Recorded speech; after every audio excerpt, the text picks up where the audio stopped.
রাহুল, রাহুল, বাবা তোর রেজাল্টের কি খবর রে? বাবা, একটা সুসংবাদ আছে আর একটা দুঃসংবাদ আছে। কোনটা শুনবে বলো? তোর আবার সুসংবাদ? তাহলে সুসংবাদটাই শোনা দেখি। বাবা, পরীক্ষায় পাস করে গেছি। তাহলে দুঃসংবাদটা কিসের শুনি? বাবা, যে সুসংবাদটা দিলাম সেটা মিথ্যে ছিল।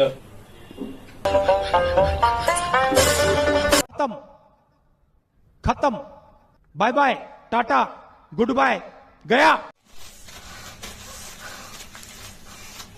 হতচ্ছাড়া!